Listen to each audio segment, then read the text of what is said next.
Kembali lagi di channel YouTube saya, Jajak Abang Jenggot.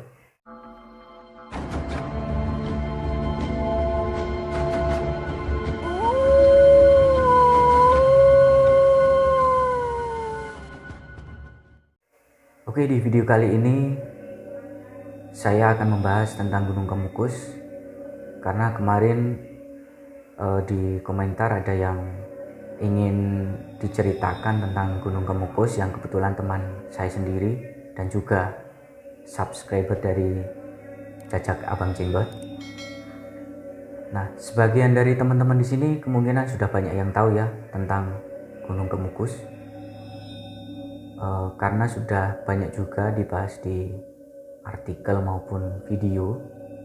Nah, Gunung Kemukus sendiri sangat terkenal dan juga pernah menjadi sorotan media asing, yaitu media Australia yang membahas tentang Gunung Kemukus itu sendiri.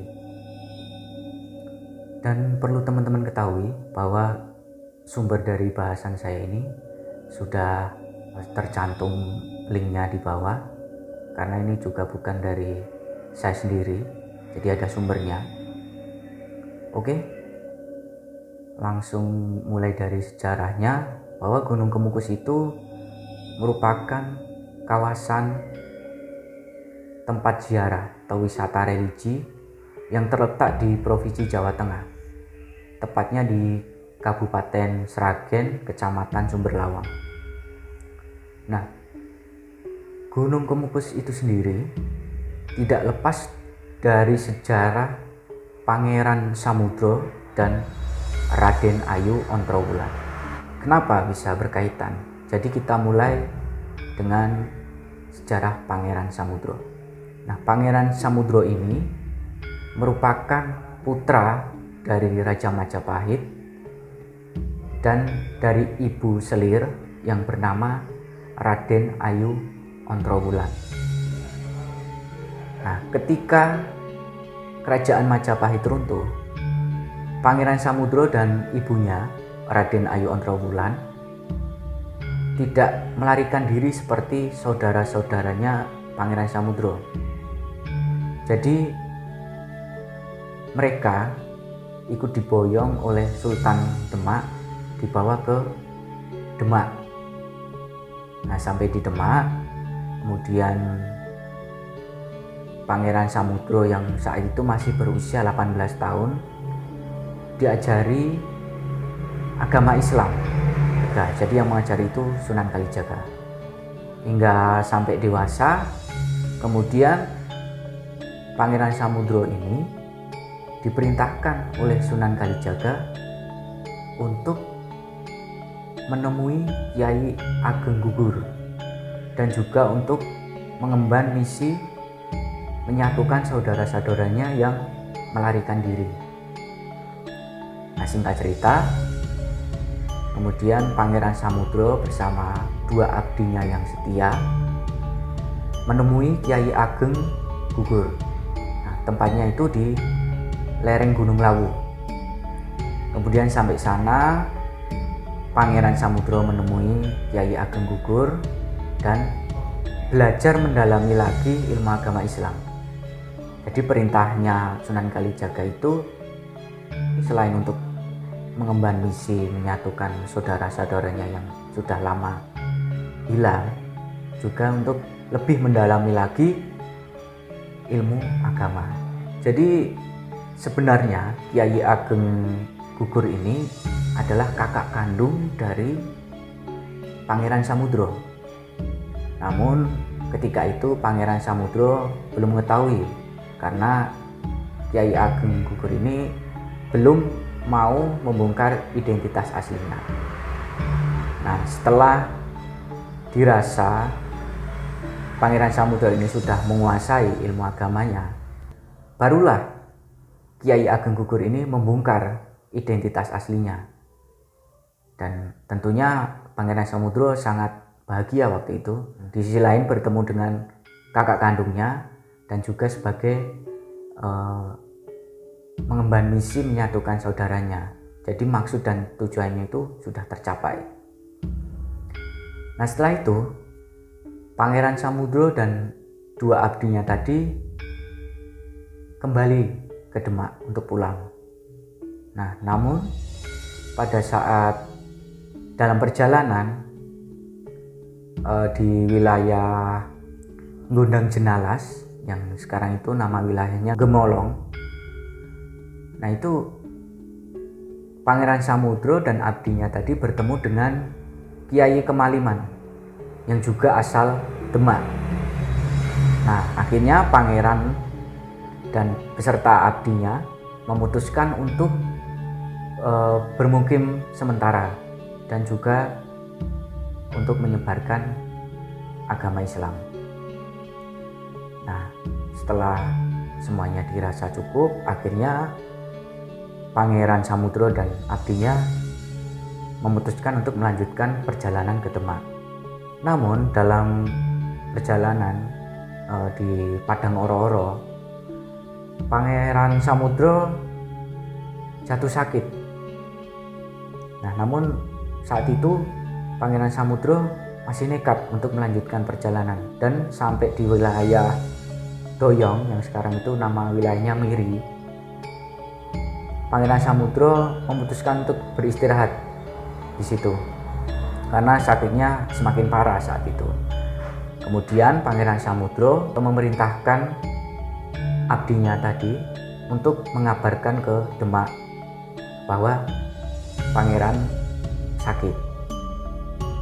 Nah, berangkatlah si abdi tadi ke Demak dan bertemu dengan Sultan Demak. Abdi tadi kemudian mengabarkan bahwa Pangeran Samudro itu sedang sakit parah. Namun karena mungkin sudah firasat, Sultan Demak mengatakan yang intinya bahwa Pangeran Samudro tidak akan lama lagi. Artinya sebentar lagi sudah akan menemui ajalnya. Dan disarankan kalau memang sudah tiba ajalnya untuk dikuburkan di arah barat laut di sekitar tempat itu. Dan agar suatu saat nanti jika di tempat itu sudah banyak pemukiman akan dijadikan tauladan bagi warga sekitar. Kemudian abdi pun kembali ke menemui Pangeran Samudro. Tapi Pangeran Samudro ternyata sudah meninggal. Dan sebelum meninggal, Pangeran Samudro juga sudah menitipkan pesan. Jadi inti pesannya itu bahwa untuk mencapai keinginan atau cita-cita harus bersungguh-sungguh dan hati yang suci, fokus dan tidak menyimpang dari ajaran. Akhirnya atas kesepakatan warga dan juga pesan dari Sultan Demak bahwa Pangeran Samudro dikuburkan di sebelah arah barat tempat tersebut. Kemudian atas kesepakatan warga di wilayah yang dimakamkan Pangeran Samudro tadi akan dijadikan wilayah baru, yaitu nama wilayahnya Dukuh Samudro atau Dukuh Mudro. Nah seperti itu. Nah jadi bagaimana, apa hubungannya dengan Gunung Kemukus? Kenapa tidak diberikan nama Gunung Samudro atau Gunung Mudro? Ada versi lain dari sejarah Gunung Kemukus sendiri. Jadi di sekitaran makam Pangeran Samudro itu banyak yang melihat, warga sekitar itu melihat ada kukus atau asap hitam yang mengepul. Nah, makanya dinamakan Gunung Kemukus. Dan ada versi lainnya juga yang akhirnya menjadikan Gunung Kemukus itu menjadi terkenal karena ritualnya yang menyimpang untuk mencari kekayaan maupun untuk mempercepat mendapatkan jodoh. Jadi versi yang ini itu bahwa dahulu Pangeran Samudro dan ibunya Raden Ayu Ontrowulan mempunyai hubungan cinta terlarang. Pangeran Samudro dan ibunya tadi Raden Ayu Ontrowulan itu melarikan diri dan sampailah kepada tempat di mana yang sekarang itu disebut dengan Gunung Kemukus. Nah, di tengah perjalanan mereka itu beristirahat di bawah pohon karena memang mereka itu ada hubungan cinta yang terlarang dan hasrat yang sudah tidak tertahan, akhirnya mereka melakukan hubungan suami istri. Namun sebelum sampai melakukan hubungan suami istri, sudah keburu ketahuan dengan warga sekitar. Akhirnya mereka, Pangeran Samudro dan Raden Ayu Ontrowulan ini dibunuh. Dan detik-detik sebelum kematiannya, Pangeran Samudro ini berpesan bahwa yang ingin tercapai hajatnya agar melakukan seperti apa yang dilakukan Pangeran Samudro dan ibunya tadi. Sejarah yang salah ini kemudian menjadi acuan bahwa jika ingin tercapai hajatnya, yaitu mendapatkan kekayaan maupun mempercepat mendapatkan jodoh di Gunung Kemukus, itu harus melakukan ritual seks atau ritual hubungan terlarang dengan pasangan yang tidak resmi. Dan kemudian ditambah lagi, ritual itu tadi dilakukan 7 kali dengan pasangan yang sama dan dilakukan pada setiap Jumat Pon. Hingga sampai saat ini Gunung Kemukus terkenal sebagai tempat ngalap berkah atau tempat untuk mencari kekayaan secara instan maupun untuk mendapatkan jodoh. Itu tadi dengan cara ritual seks. Ritual ini dilakukan dengan cara yang pertama menemui juru kunci terlebih dahulu, kemudian menyampaikan hajatnya. Nah, setelah itu juru kunci akan memerintahkan untuk mandi di Sendang Ontrowulan. Nah, setelah mandi kemudian melakukan ritual itu, dilakukan sampai 7 kali dengan pasangan yang sama, tidak boleh ganti-ganti artinya, dan dilakukan setiap Jumat Pon. Ini merupakan puncak dari ritual, biasanya sering didatangi pengunjung sampai 3.000 orang. Di sisi lain, juru kunci Gunung Kemukus sendiri tidak memberikan aturan yang tegas, dan sebenarnya juru kunci juga tidak memperbolehkan ritual yang menyimpang seperti itu. Namun adanya oknum yang menceritakan sejarah secara tidak benar hingga sampai terdengar sampai turun-temurun, maka akan sangat sulit praktek tersebut dihilangkan. Dan pendapat saya sendiri, sebenarnya ya harusnya difungsikan sebagaimana mestinya. Kan Gunung Kemukus itu adalah makamnya, tempat makamnya tokoh agama.